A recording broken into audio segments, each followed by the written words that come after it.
Honestly, most people don't quit gardening because they hate growing food. They quit because every single year feels like the same work, the same spending, and the same exhaustion all over again. And almost no one ever stops to ask the real question.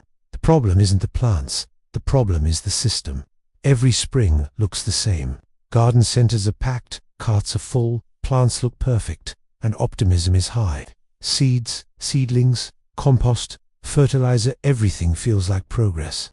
But what nobody does is sit down and look at last year's results. How much money went in, how much time disappeared, and what did you actually get back?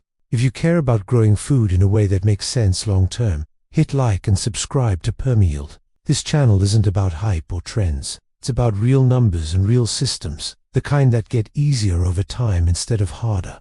Now let's talk about annual vegetables. Tomatoes, peppers, lettuce, cucumbers. They're familiar. You plant them, harvest them, and when the season ends, everything is ripped out. Next year, you start from zero again. Soil prep again. Seeds again. Plants again. Pests again. Problems again. Problems again. Every season comes with a fresh bill and a fresh workload.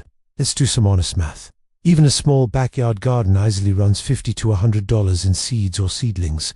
Add compost, mulch, fertilizer, and you're another $100 in. Plants fail sometimes, so you replace them. Bugs show up, so you spray.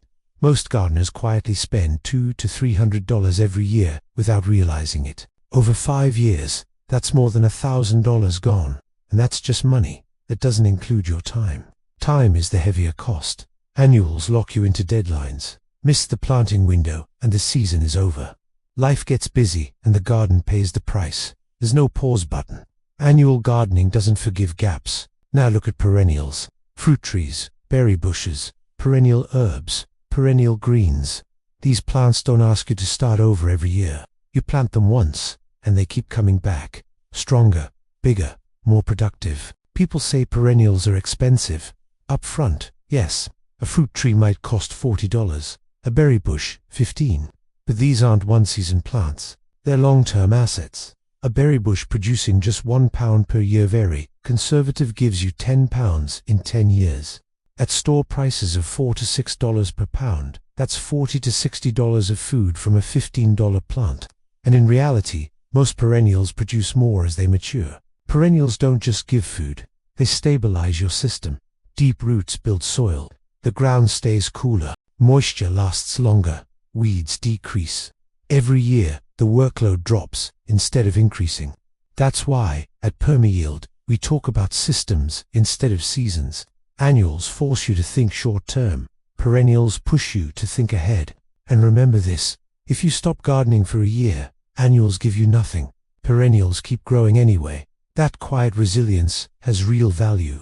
In the next part, we're going to put real 10-year numbers side by side. Money, time, and actual food output.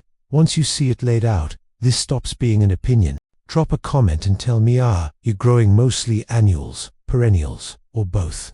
And if this made you rethink your garden, share it with someone who's still restarting the same beds every year. Now let's stretch the timeline, because short timelines hide bad decisions.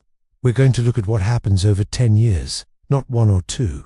This is where the difference between annuals and perennials becomes impossible to ignore. Picture a modest garden space, nothing extreme. With annual vegetables, every year starts with purchases, seeds or seedlings, soil amendments, fertilizers, pest control. Even if you're careful, you're still spending around $200 a year. Over 10 years, that's $2,000. And that number assumes nothing major goes wrong. Now add labor, soil prep, planting, replanting, watering, troubleshooting, pulling plants out at the end of the season.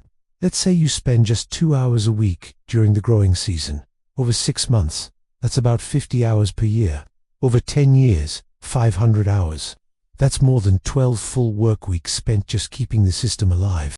What do you get for it? Food, yes, but inconsistent food. Some years are great, some years fail, and every single year you have to show up the same way, or the whole thing resets. Now look at the perennial side. Year 1 costs more. You might spend $400 to $600 setting up fruit trees, berry bushes, perennial herbs, and soil improvements. It feels heavy, but year 2, spending drops hard. maybe some mulch, light pruning, occasional feeding. Year 3 and beyond, costs are minimal. Labor changes too. The first 2 years take effort. After that, maintenance replaces constant work. Instead of 50 hours a year, you might spend 15 to 20. Over 10 years, that's roughly 200 hours saved compared to annual systems. Food output tells the real story. Perennials don't peak once and disappear. They ramp up. A young fruit tree produces little at first, then more every year. Berry, bushes spread, herbs multiply, the system compounds. And here's the part nobody prices in. Perennials reduce stress. You're not racing the calendar. You're not starting over. If life hits hard one year, your system doesn't collapse. It waits for you. That's why long-term gardeners quietly shift toward perennials. Not because annuals are bad, but because dependency on them is expensive. Perennials give you leverage. They work even when you're tired. In the next part, we'll talk about mixing annuals and perennials the smart way, so you get short-term harvests without long-term burnout. For now, if this is changing how you think, comment below. And share this with someone who believes gardening has to be exhausting. At this point, some people start thinking this is an either-or situation, like you have to choose between annuals or perennials. That's where a lot of gardeners get it wrong. The smartest gardens don't reject annuals, they put them in their place. Annuals are great at one thing: fast returns. You plant them, you get food the same season. That's useful. The mistake is building your entire food system around plants that demand a full reset every year. That's like rebuilding a house every time you want to sleep in it. A smarter approach is letting perennials form the backbone of your garden. Fruit trees, berries, perennial greens, herbsies become your foundation. They're the plants that show up every year whether you're motivated or not.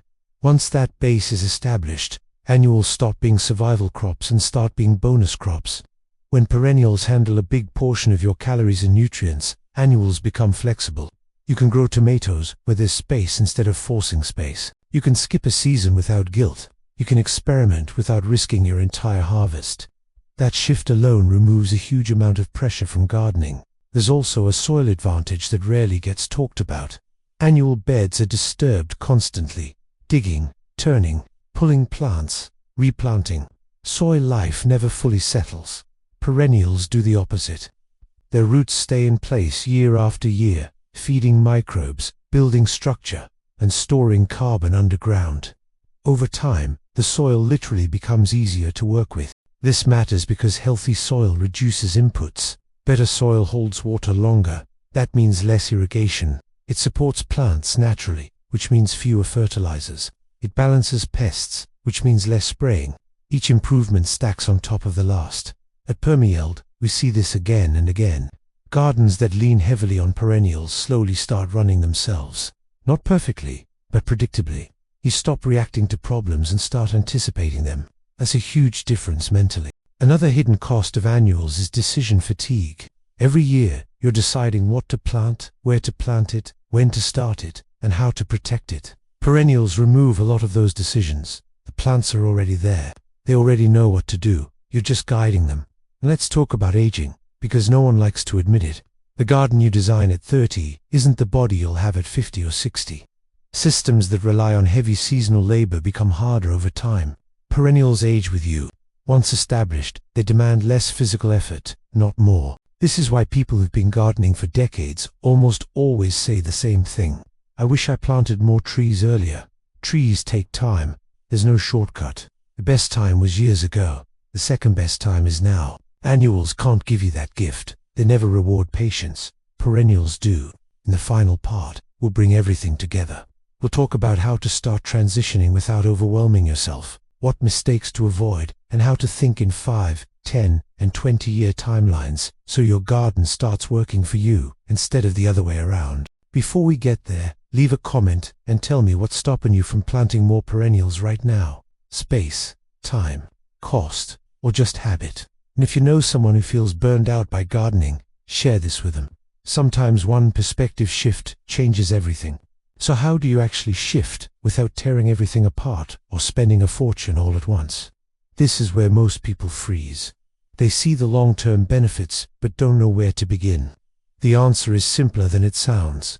You don't replace your garden, you layer it. Start with the longest living plants first, trees and shrubs.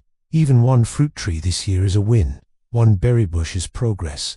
These plants take the longest to mature, which means every year you delay is a year you don't get back. Plant them on the edges in unused corners, or anywhere that doesn't interfere with what you already grow. Next, add perennial herbs and greens. These are some of the highest return plants you can grow. They cost little, establish quickly, and produce for years. Rosemary, thyme, chives, sorrel, perennial kale. They quietly replace store-bought food without demanding much attention. While that base is growing, keep your annuals, but change how you think about them. Grow what you love, not what you feel obligated to grow. Use annuals to fill gaps, not define your system. If a season gets busy, let something go. The perennials will still be there. One of the biggest mindset shifts is learning to think in slow rewards. Annuals give fast feedback. Perennials teach patience, but patience compounds. Every year you wait, the system gets stronger, more productive, and more forgiving. There's also a financial shift that happens quietly. Spending moves from constant small purchases to occasional intentional ones. Instead of buying the same inputs every spring, you invest once and then maintain. Over time, the garden stops feeling like a cost and starts feeling like an asset. This is why people who commit to perennials rarely go back. Not because annuals disappear, but because the pressure disappears. Gardening stops being a yearly restart and becomes an ongoing relationship.